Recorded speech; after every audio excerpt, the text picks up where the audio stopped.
Boa noite a todos, sejam todos muito bem-vindos a mais um encontro virtual do Centro Espírita Jesus e Kardec.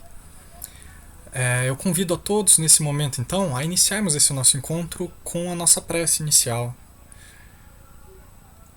onde vamos todos nós juntos elevando nossos corações a nosso Mestre Jesus, rogando a Ti, Mestre amado, a Tua presença, a Tua luz e as Tuas bênçãos para esse encontro que se inicia nesse momento. Auxilia-nos, Mestre amado, nós que desejamos agora recebermos a Tua palavra, a palavra do Teu Evangelho. Ajuda-nos a abrirmos as nossas mentes para boas reflexões. Honra-nos, Mestre, com a presença dos nossos guias, dos nossos mentores, a nos auxiliarem para que possamos receber boas intuições para o entendimento das leituras. Fica conosco, Mestre amado, engrandece esse nosso momento com a Tua presença e nos dê a Tua paz para esse encontro, porque ele se faz em Seu nome. Que assim seja. Vamos então recebendo a nossa irmã Ângela Maciel, que vai discorrer sobre o tema Não julgueis para não serdes julgados.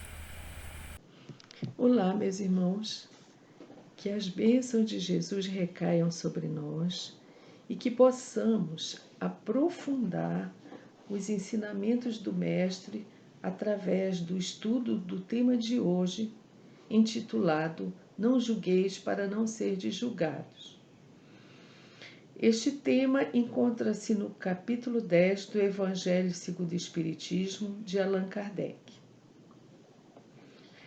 Vamos iniciar com os escritos de Mateus, no capítulo 7, versículo de 1 a 2, que diz: Não julgueis, pois, para não serdes julgados, porque com o juízo que julgardes os outros, sereis julgados, e com a medida com que medirdes, vos medirão também a vós.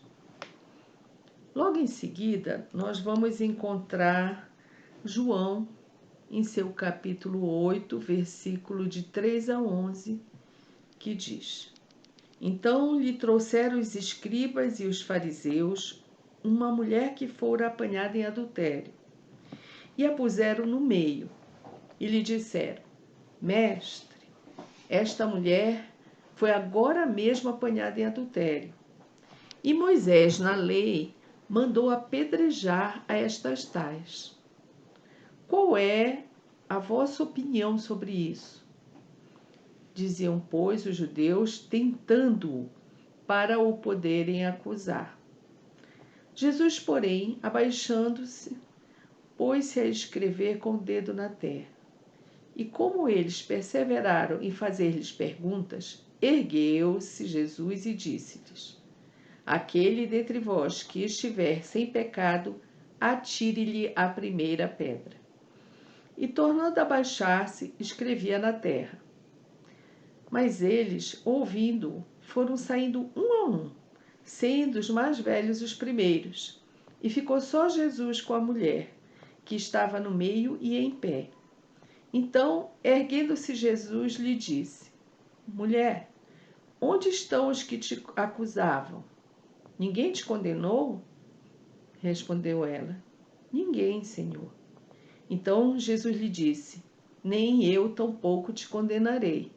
Vai e não peques mais.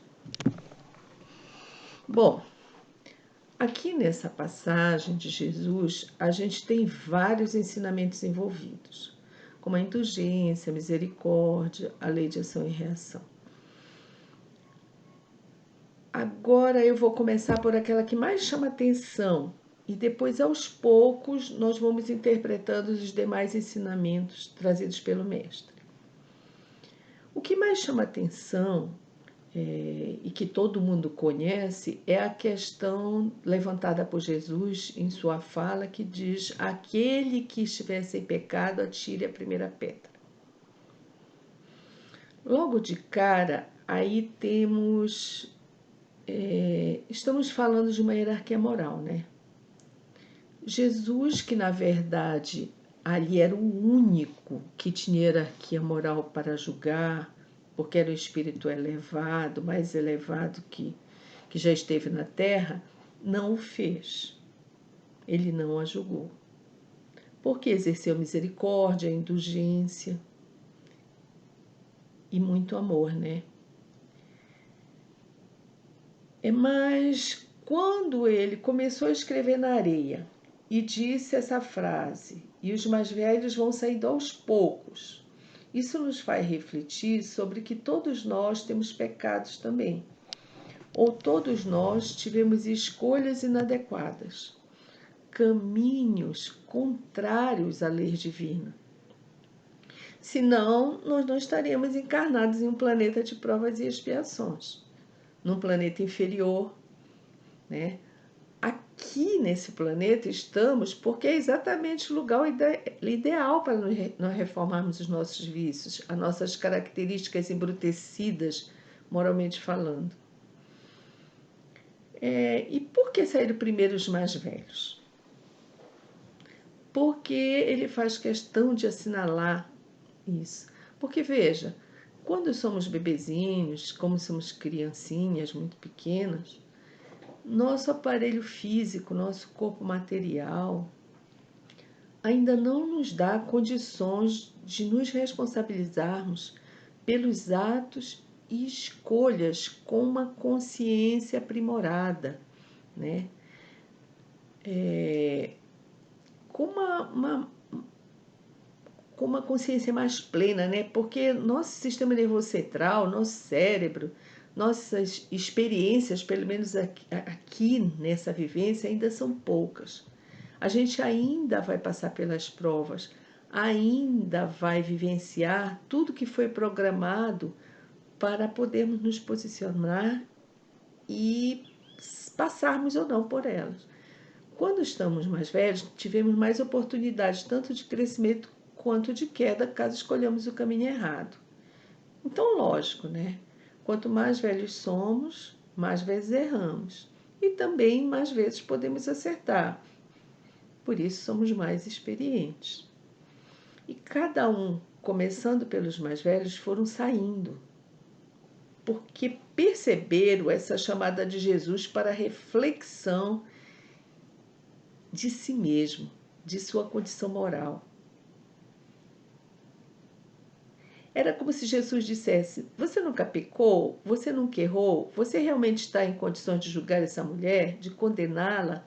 Ou seria melhor você fazer uma reflexão sobre si mesmo e trabalhar a sua melhoria?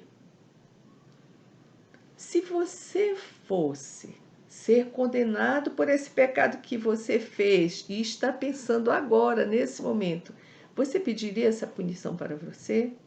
Provavelmente não, né? Então, vem uma segunda questão aí, que é que nós não queiramos para o outro uma punição muito maior a que nós gostaríamos que aplicassem a nós mesmos, para o mesmo nível de erro. Lembremos que Jesus nos disse: ama o teu próximo como a ti mesmo. O padrão é: o que você gostaria que fosse feito com você numa situação dessa, você gostaria de ser julgado, condenado, apedrejado? Você gostaria que houvesse, ou você gostaria que houvesse uma compreensão, tivesse uma segunda chance e que mesmo tendo que responder pelos seus erros, isso fosse de uma forma a lhe fazer crescer, né? E não a lhe gerar uma destruição física ou moral. Então, essa primeira colocação de Jesus, atire a primeira pedra aquele que não tiver pecado, nos coloca em nosso devido lugar de seres em aprendizado e não de seres superiores. Devemos ter humildade de reconhecer e de entender o nosso momento que é de crescimento.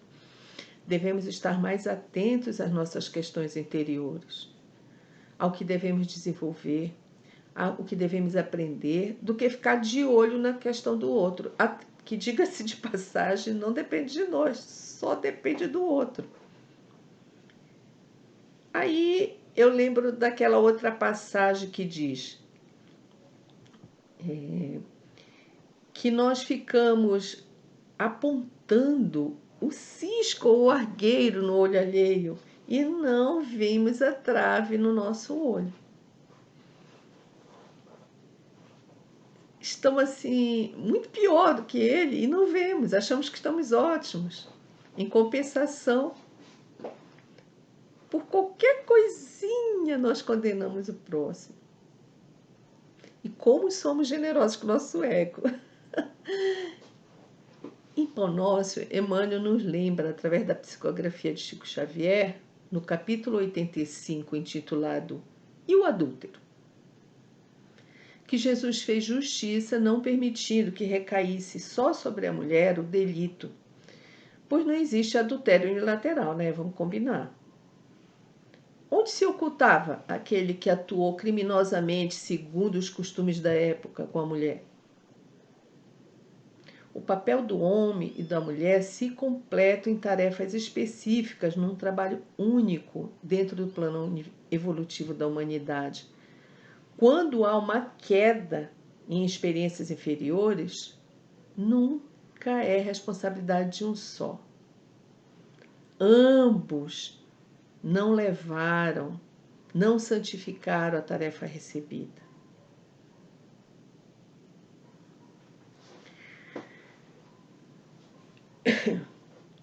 Eu quero levantar outra questão importante colocada por Jesus nessa passagem, que é ligada à lei de ação e reação. Em vários momentos ele citou isso. Ele falou: quem fere com a espada será ferida. E aqui, especificamente, ele coloca: com a mesma medida que julgardes o outro, serás julgado também. Ou, a medida que perdoares teu irmão, será essa medida que o Pai irá usar para perdoar os teus pecados também.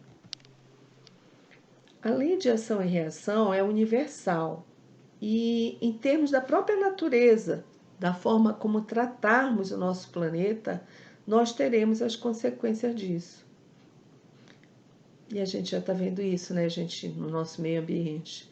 Então, nós temos que ter muito cuidado, muita cautela com os critérios com os quais vamos julgar o nosso irmão.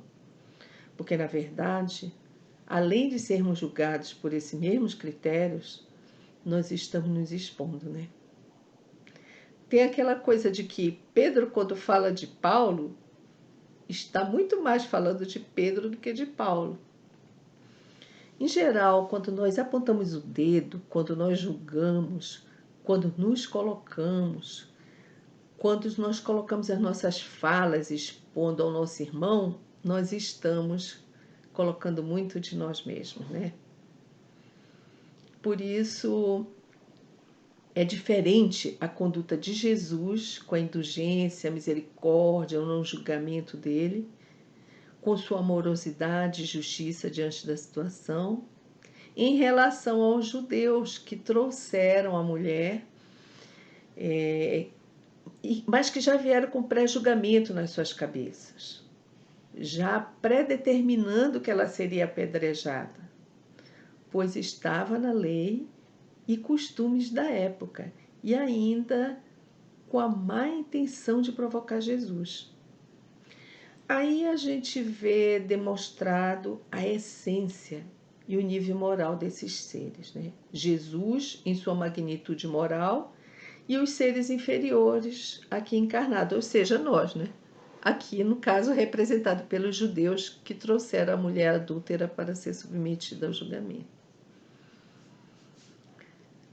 Nós falamos várias vezes aqui sobre a indulgência, que Jesus foi indulgente, né?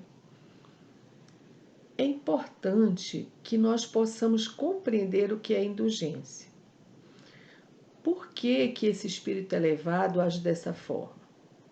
Obviamente, ele está exemplificando para nós e devemos segui-lo, devemos ser indulgentes também. Mas o que é ser indulgente?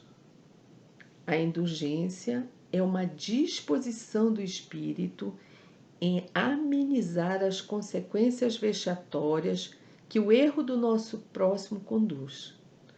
Quando a gente é indulgente, procuramos minimizar as consequências daquele erro, principalmente os ruídos sociais, os escândalos que os expõem.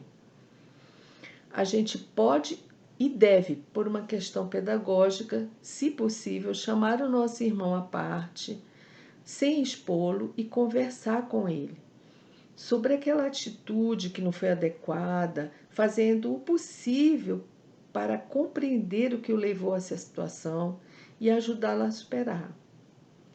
Ajudá-lo a ter um aprendizado, seja ele qual for, que o leve a não repetir mais aquele ato. Na indulgência, temos que nos colocar de forma humilde, entendendo que aquele que errou é semelhante a nós e que nós muitas vezes já fizemos coisas muito piores que ele. O espírita, em especial, não pode se dar ao luxo de não ser indulgente, porque não temos na nossa memória, enquanto encarnados, a lembrança de nossos crimes nas vidas pretéritas. Muitos de nós cometem crimes e desvios em outras encarnações, muito maiores do que aqueles que o nosso irmão está apresentando no momento em que estamos o julgando hoje. Então, o indulgente tenta amenizar o erro. Se esse erro foi exposto, ele tenta achar uma justificativa e uma compreensão visando que os danos consequentes ao desvio do caminho do bem para com a sociedade, para aquele que errou, sejam amenizados. O indulgente, ele parte do princípio de que todos erramos e que vamos fazer ao outro aquilo que gostaríamos que fizessem conosco, ou seja, que possam compreender, acolher a nossa infelicidade e nos perdoar. Sabemos que devemos nos concentrar em desenvolver autoconhecimento e na nossa reforma interior. Então, Jesus nos recomenda que nós fiquemos que nós sejamos mais severos conosco, não no sentido do martírio, de se mutilar ou de se martirizar mentalmente, mas no sentido da autoobservação, da vontade de mudança, do aprendizado, para não repetirmos os mesmos erros. Então, nós devemos ser realmente muito severos para conosco, observarmos bem os nossos erros, para que possamos crescer e evoluir. Mas ele também diz para que sejamos indulgentes para com o outro. Quando o erro for do outro, nós devemos ter muita cautela, muita amorosidade, muito acolhimento para com o irmão. Por tudo que já foi dito, nós não devemos intensificar o problema, não devemos desqualificar o nosso irmão, não devemos criar situações que o façam se sentir pior, né? Nós, na verdade, devemos evitar denigrir a sua imagem, evitar baixar sua autoestima ou até produzir nele malefícios que o levem a fazer coisas piores. Não podemos nos esquecer que somos responsáveis pelos nossos atos e pelo mal que praticamos. Então, se nós agirmos de uma forma a conduzir malefícios ao outro, nós vamos responder por isso. É importante lembrarmos que só o amor e a atitude no bem é geradora de crescimento moral e benefício espiritual. A ação maléfica induz ou agrava o mal já instalado. Falamos que Jesus agiu com indulgência e misericórdia. Já vimos a indulgência. Então vamos agora ver o que seria ser misericordioso. Por que Jesus disse: bem-aventurados misericordiosos, porque eles alcançarão misericórdia? E ele coloca a misericórdia como uma condição para que nós possamos obter de Deus o perdão de nossos maus feitos. Então, a misericórdia, aqui citada por Jesus, é aquele sentimento que temos que desenvolver de nós para com o nosso irmão diante das ofensas que eles possam nos fazer. Jesus também nos diz: reconcilia-te com teu irmão enquanto estão juntos no caminho. Ou seja, ainda nesta vida, nesta encarnação, que muitas vezes o perdão das ofensas transforma o inimigo em um amigo. E não levamos para a próxima encarnação essas mazelas, né? Essas vinganças, essas raivas. Só o perdão e o amor derruba a muralha criada pelo ódio, abrindo caminho para a caminhada conjunta a um mundo de luz. Jesus nos coloca que Deus nos perdoará à medida que nós perdoemos o nosso irmão. Jesus nos diz: infeliz daquele que na jornada encontra com o irmão que lhe fez algum mal e diz: eu jamais o perdoarei. Este sentimento e esta fala é uma autocondenação. Quando nós dizemos isso, estamos nos condenando a não ter perdão dos nossos pecados. Sejamos honestos conosco mesmos, né? Quem de nós, todos os dias, em sã consciência, não pede a Deus que perdoe os nossos erros, nossos malfeitos, né? Quem de nós não tem lá no fundo da consciência um incômodo por uma lembrança de uma ação má, por uma palavra mal usada, por uma maledicência, por uma atitude intempestiva? Então, se nós pedimos todos os dias perdão para os nossos pecados, como nós vamos ousar não perdoar o nosso irmão? É muita cara de pau da gente, né? Não perdoar o próximo e ficar pedindo todo dia perdão para nós mesmos. Vejam o que Jesus respondeu a Pedro quando este o perguntou: Mestre, quantas vezes perdoarei meu irmão? 7 vezes? E Jesus falou: não 7 vezes, Pedro, mas 70 vezes 7. Esta fala nos coloca que não há limites para o perdão, mesmo da mesma falta, mesmo que nosso irmão recaia e recaia. Nós temos a obrigação de nos esforçarmos, vencermos o nosso orgulho e perdoarmos. Por que ser misericordioso é tão importante? Porque nós vamos caminhar mais leves. Nós vamos garantir para nós a misericórdia, né? As nossas reiteradas quedas. Nós vamos entender que assim como nós precisamos do perdão para reiniciar o processo que nos libertará do mal, nosso irmão também carece do mesmo benefício. Deus não trata diferente nenhum dos seus filhos. Todos teremos novas oportunidades de recomeçar, apesar dos nossos erros. O que não significa que não vamos não resgatar nossas dívidas e que não vamos ter que ter o aprendizado, que não vamos ter que fazer as provas. Deus é tão misericordioso que Ele nos dá infinitas oportunidades, seja pelas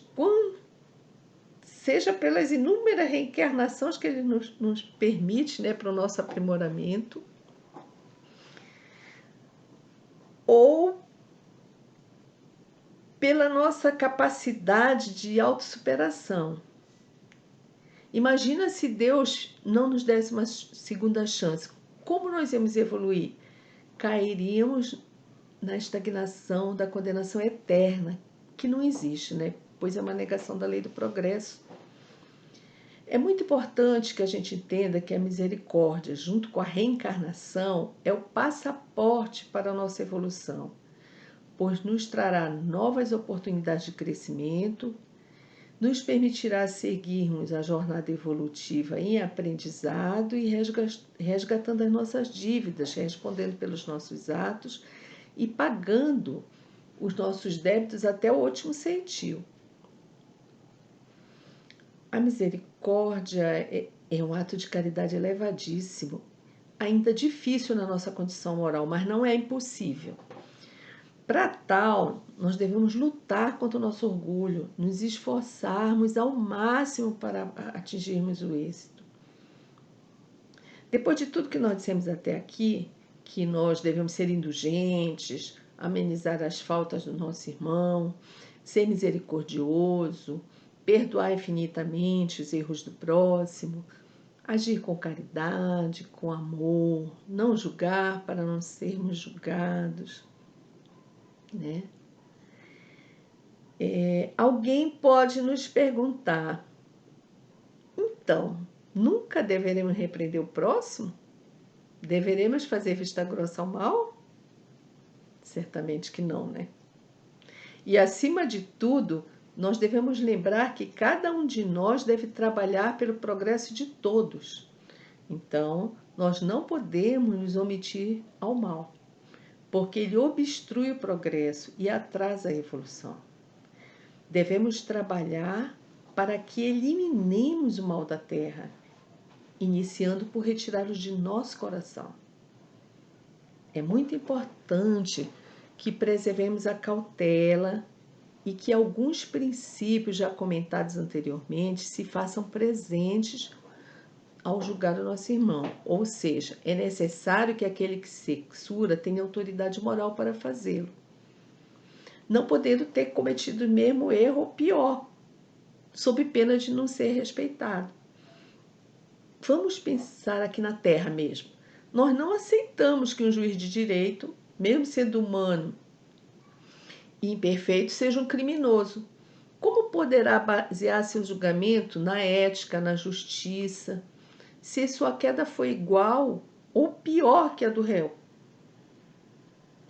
Quando pensamos nos valores celestes, veremos que aos olhos de Deus, a única autoridade reconhecida é a moral, que se apoia no bem e no bom exemplo. Outra coisa importante a julgar o outro é a intencionalidade. Se a nossa intenção é de ajudar no progresso do nosso irmão, de orientarmos, de esclarecermos, de reduzirmos sua ignorância, que muitas vezes é a causa da queda, é importante que não nos omitamos. Mas, se usamos de uma intenção para humilhar, para denigrir, para diminuir o outro, e muitas vezes tirar vantagem própria em cima disso, nossa atitude é reprovável, pois estamos agindo no mal e seremos responsáveis por isso. Não podemos levar ao pé da letra, né? Pois não é absoluto o não julgueis para não ser julgados. Devemos lembrar que Jesus foi indulgente, misericordioso, mas por nenhum momento deixou de apontar que aquilo era um erro. Sempre alertou seus irmãos, né, dizendo, vais e não peque mais. É como se ele amorosamente dissesse, sei que errastes, terás nova chance, um novo recomeço, mas não pequeis mais, porque sempre irás responder pelas tuas atitudes. Outra questão importante a ser considerada é se o erro do outro prejudica somente a ele ou a muitos. Se estamos conscientes que o erro de nosso irmão se volta só para ele, não devemos jamais revelá-lo. Devemos manter a discrição, chamá-lo de lado, conversarmos sobre o assunto, mostrar que nenhum benefício vem daquela atitude errada, se colocar à disposição para ajudá-lo a sair da situação, sempre com a intenção de fazer o bem. Mas, se o erro do nosso irmão afetar a muitos irmãos, é nossa obrigação denunciá-lo, para que a queda de um seja a salvação de muitos. Nós nunca poderemos ser coniventes com o crime, pois nos tornaremos cúmplices, né? Então, acho que aqui Jesus deixou muito claro o nosso papel, né? Através do seu exemplo, que é de não ser conivente com o mal, mas termos muito cuidado, sermos muito caridosos para com o nosso irmão, quando diante de sua falha. E ele nos lembra sempre que nós também somos falíveis e que está nas nossas mãos fazer o bem, ou seja, não destruir o nosso irmão, não piorar a situação dele, mas sim ajudá-lo. É importante também lembrar a responsabilidade dos espíritas.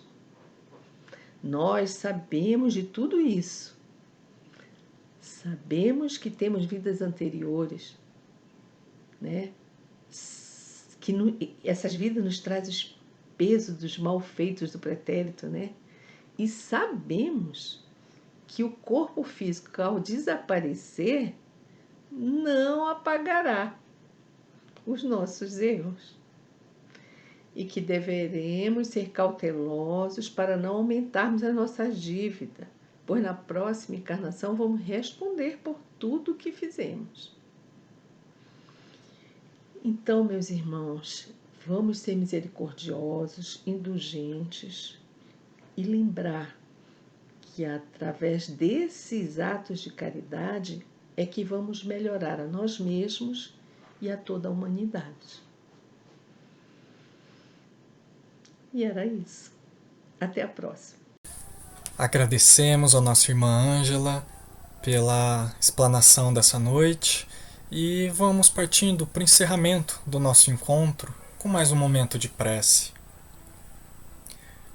Nesse momento, então, agradecemos ao nosso Mestre querido pela oportunidade que tivemos de estarmos separando esse momento para o aprendizado, separando esse momento para recebermos as palavras do Teu Evangelho. Ajuda-nos, querido Mestre, a termos força e perseverança para seguirmos as Tuas palavras, seguirmos os Teus ensinamentos. Que nós possamos viver a Sua vida da maneira que fomos ensinados. Agradecemos também pelo concurso e pelo trabalho dos nossos guias e mentores que nos auxiliaram, nos protegeram nesse momento. Desejamos que na próxima semana possamos estar novamente reunidos em mais um momento de encontro e de palestra, e que ao longo desse resto da nossa semana possamos ser tocados pela Tua luz e pela Tua paz. Obrigado, Mestre.